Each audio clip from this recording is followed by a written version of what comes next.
നമസ്കാരം. മലയാളി വാർത്തയിലേക്ക് സ്വാഗതം. രാഹുൽ മാങ്കൂട്ടത്തിൽ നല്ല ഒരു ഇരയാണ് എല്ലാവർക്കും. CPM-കാർക്കായിക്കോട്ടെ, കോൺഗ്രസ്സുകാർക്കായിക്കോട്ടെ, യൂത്ത് കോൺഗ്രസ്സുകാർക്കായിക്കോട്ടെ, BJP-ക്കായിക്കോട്ടെ, എന്തിനേറെ പറയുന്നു മാധ്യമപ്രവർത്തകർക്കായിക്കോട്ടെ, നല്ല ഒന്നാം തരം ഒരു ഇരയാണ്.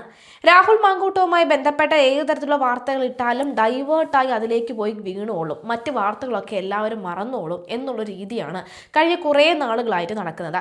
കഴിഞ്ഞ ദിവസം രാഹുൽ മാങ്കൂട്ടവുമായി ബന്ധപ്പെട്ട ബ്രേക്കിംഗ് വരുമെന്ന് പലരും വിചാരിച്ചിരുന്നുവെങ്കിലും രാഹുലിന് ആശ്വാസമായ രീതിയിലുള്ള നിലപാടായിരുന്നു കോടതി സ്വീകരിച്ചിരുന്നത്. 21-ാം തീയതി വരെ രാഹുലിനെ അറസ്റ്റ് ചെയ്യരുത്, അത് തടയുകയുണ്ടായിരുന്നു. രാഹുൽ മാങ്കൂട്ടത്തിനെതിരെയുള്ള ഈ ഒരു കേസിൽ അതിജീവതയെ കക്ഷി ചേർക്കുകയും ഒക്കെ ചെയ്തിട്ടുണ്ട്. അതുകൊണ്ട് വിശദവാദത്തിന് ശേഷം മാത്രമേ കോടതി ഇക്കാര്യത്തിൽ തീരുമാനമെടുക്കുകയുള്ളൂ എന്നാണ് പറഞ്ഞത്. അതുകൊണ്ട് തന്നെ കഴിഞ്ഞ ദിവസങ്ങളിൽ അപ്പോൾ ഇനി 21-ാം തീയതി വരെ മറ്റ് പ്രത്യേകിച്ച് കാര്യങ്ങളൊന്നുമില്ല. ശബരിമല സ്വർണ്ണക്കൊള്ളയിൽ കൂടുതൽ കടുപ്പിച്ചിരിക്കുകയാണ് SIT. അപ്പോൾ അടുത്തൊരു വെടി പൊട്ടിക്കാനായി അടുത്ത പുതിയ ഒരു വാർത്ത കിട്ടിയിരിക്കുകയാണ് രാഹുൽ മാങ്കൂട്ടവുമായി ബന്ധപ്പെട്ട്. ഇതിൽ രാഹുൽ മാങ്കൂട്ടത്തെ കുരുക്കുന്ന തരത്തിലേക്കാണ് കാര്യങ്ങൾ ഡൈവേർട്ട് ചെയ്തിരിക്കുന്നത്. കാര്യങ്ങൾ ഉള്ളത് നമുക്ക് വേണമെങ്കിൽ മനസ്സിലാക്കാം. അതായത് ഈ ഒരു ബലാത്സംഗ കേസിൽ ഒന്നാം പ്രതി രാഹുൽ മാങ്കൂട്ടവും രണ്ടാം പ്രതി രാഹുൽ മാങ്കൂട്ടത്തിന്റെ സുഹൃത്തും സന്തത സഹചാരിയും ഒക്കെ ആയിട്ടുള്ള ജോബിയാണ്. ഈ ജോബിയും ഒളിവിലായിരുന്നു. കഴിഞ്ഞ 2 ദിവസം മുൻപ് ജോബിക്ക് മുൻകൂർ അപേക്ഷ സമർപ്പിക്കുകയും മുൻകൂർ ജാമ്യം ലഭിക്കുകയും ചെയ്തിരുന്നു. അതിനുശേഷം പോലീസ് ഇയാളെ വിളിപ്പിക്കുകയും മൊഴി രേഖപ്പെടുത്തുകയും ചെയ്തിരുന്നു. ആ മൊഴിയിലാണ് രാഹുൽ മാങ്കൂട്ടത്തിനെ കുരുക്കുന്ന തരത്തിലേക്ക്, രാഹുൽ മാങ്കൂട്ടത്തിനെതിരെ അതിജീവിത പറഞ്ഞ കാര്യങ്ങളെല്ലാം സത്യമാണെന്ന് തെളിയിക്കുന്ന രീതിയിൽ സുഹൃത്തിന്റെ മൊഴി വരുന്നത്. രാഹുൽ മാങ്കൂട്ടവും ഈ അതായത് ജോബിയും അല്ലാതെ മൂന്നാമതൊരാൾ ഇവരുടെ രണ്ടുപേരുടെയും ഇടയിൽ ഉണ്ട് എന്ന് വ്യക്തമാക്കുന്ന തരത്തിലാണ് ജോബിയുടെ മൊഴി പുറത്തു വരുന്നത്. ജോബി പറയുന്നത് രാഹുൽ മാങ്കൂട്ടം പറഞ്ഞു എന്ന് പറഞ്ഞുകൊണ്ട് ഒരു സുഹൃത്ത് തന്റെ കയ്യിലൊരു പൊതി കൊണ്ടുവരികയും അത് ഈ അതിജീവിതയെ ഏൽപ്പിക്കുകയും ചെയ്തിരുന്നു. താൻ തന്റെ സ്വന്തം കാറിൽ തന്നെയാണ് അതിജീവിതയെ കാണാൻ പോയതും ഇത് ഏൽപ്പിക്കുകയും ചെയ്തത്. എന്നാൽ അതിനകത്ത് എന്താണെന്നോ ഏതാണെന്നോ അറിയില്ല, അതിനെക്കുറിച്ച് താൻ തിരക്കിയതുമില്ല എന്നാണ് പറയുന്നത്. എന്നാൽ അതിജീവിത പറയുന്നത് ആ പൊതിക്കകത്തുണ്ടായിരുന്ന ഗർഭ നിരോധന ഗുളികകളായിരുന്നു.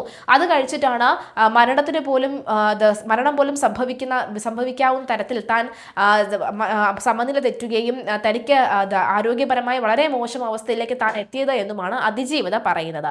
പക്ഷേ താൻ കൊണ്ടുകൊടുത്ത പൊതിയിൽ ഇതായിരുന്നു എന്ന് തനിക്ക് അറിയില്ലായിരുന്നു എന്നും പറയുന്നുണ്ട്. മാത്രമല്ല ഇതിനൊക്കെ തന്നെ തന്റെ കയ്യിൽ തെളിവുകളുണ്ട് എന്നും പറയുന്നുണ്ട്. പക്ഷെ തെളിവുകൾ കൊണ്ടുവന്നിട്ടുണ്ടായിരുന്നില്ല, അത് പോലീസ് ഹാജരാക്കണമെന്ന് പറഞ്ഞിട്ടുണ്ട്. ആ തെളിവുകളുള്ള തെളിവുകൾ അടങ്ങിയിരിക്കുന്ന മൊബൈൽ ഫോൺ അന്നേ ദിവസം ചോദ്യം ചെയ്യുന്ന അല്ലെങ്കിൽ മൊഴി എടുപ്പിക്കാൻ വിളിച്ച ദിവസം ഈ ജോബി കൊണ്ടുവന്നിരുന്നില്ല. അങ്ങനെയെങ്കിൽ ഈ ഒരു മൊബൈൽ ഫോൺ ഹാജരാക്കണമെന്ന് ആവശ്യപ്പെട്ടുകൊണ്ട് ജോബിക്ക് പോലീസ് ഉദ്യോഗസ്ഥർ ഇപ്പോഴിതാ ഒരു നോട്ടീസ് അയച്ചിട്ടുണ്ട്. അപ്പോൾ അതിജീവിത പറഞ്ഞ കാര്യങ്ങൾ, അതായത് ഈ ഗർഭചിത്രം നടത്താനായിട്ട് രാഹുൽ മാങ്കൂട്ടത്തിൽ ഗുളിക കൊടുത്തുവിട്ടത് സുഹൃത്തിന്റെ വഴിയാണ്, ഒരു കോമൺ ഫ്രണ്ട് വഴിയാണ് എന്ന് പറഞ്ഞിരുന്നു അതിജീവിത. അതിവിടെ ശരിവെക്കുന്ന തരത്തിലാണ് ജോബിയുടെ മൊഴി വരുന്നത്. അതിനകത്ത് പക്ഷേ ഗർഭചിത്ര ഗുളികകളാണെന്ന് തനിക്ക് യാതൊരുവിധ അറിവും ഉണ്ടായിരുന്നില്ല, തന്ന പൊതി ഞാൻ തുറന്ന് നോക്കിയിരുന്നില്ല, അതിൽ ഈ ഒരു പൊതി അങ്ങ് ഏൽപ്പിച്ചാൽ മതി എന്ന് മാത്രമാണ് പറഞ്ഞത്, അപ്പോൾ തനിക്ക് അറിയില്ല എന്നാണ് പറഞ്ഞത്. അങ്ങനെ ഇക്കാര്യം എന്തായാലും ജോബി പറഞ്ഞിട്ടുണ്ട്. എന്തായാലും ഇപ്പോൾ ഈ ജോബി പറഞ്ഞ കാര്യങ്ങൾ സത്യമാണ്, തെളിവുകൾ കൃത്യമായി അവർക്ക് ലഭിക്കുകയാണെങ്കിൽ രാഹുൽ മാങ്കൂട്ടത്തിന് നൽകിയിരിക്കുന്ന ജാമ്യം റദ്ദാക്കിക്കൊണ്ട് രാഹുൽ മാങ്കൂട്ടത്തിനെ അറസ്റ്റ് ചെയ്യാനുള്ള ഉത്തരവ് പുറപ്പെടുവിക്കണം, ജാമ്യം റദ്ദാക്കണം എന്നാണ് പറയുന്നത്. ജാമ്യം റദ്ദാക്കുന്ന ആ സെക്കൻഡിൽ തന്നെ രാഹുൽ മാങ്കൂട്ടത്തിനെ അറസ്റ്റ് ചെയ്യാനുള്ള നീക്കവും നടക്കും. എന്തായാലും രാഹുൽ മാങ്കൂട്ടത്തിന് വേണ്ടിയുള്ള അടിപിടി നടന്നുകൊണ്ടിരിക്കുകയാണ് മറുവശത്ത്. അതായത് രാഹുൽ മാങ്കൂട്ടത്തിന്റെ സീറ്റിന് വേണ്ടിയുള്ള അടിപിടി, സീറ്റ് കൊടുക്കരുത് എന്ന ഒരു വിഭാഗം പറയുന്നു, സീറ്റ് കൊടുക്കണമെന്ന് മറുവിഭാഗം പറയുന്നു. ഇനി എന്നേക്കുമായി പാലക്കാട് നിന്ന് തന്നെ രാഹുൽ മാങ്കൂട്ടം തുരത്തണമെന്ന് ചിലർ പറയുന്നു. അവിടേക്ക് ഞങ്ങൾ വരാം, ഞങ്ങൾ സ്ഥാനാർത്ഥിയായി നിൽക്കാം, കാണിച്ചു തരാമെന്നൊക്കെ മറ്റു ചിലർ പറയുന്നു.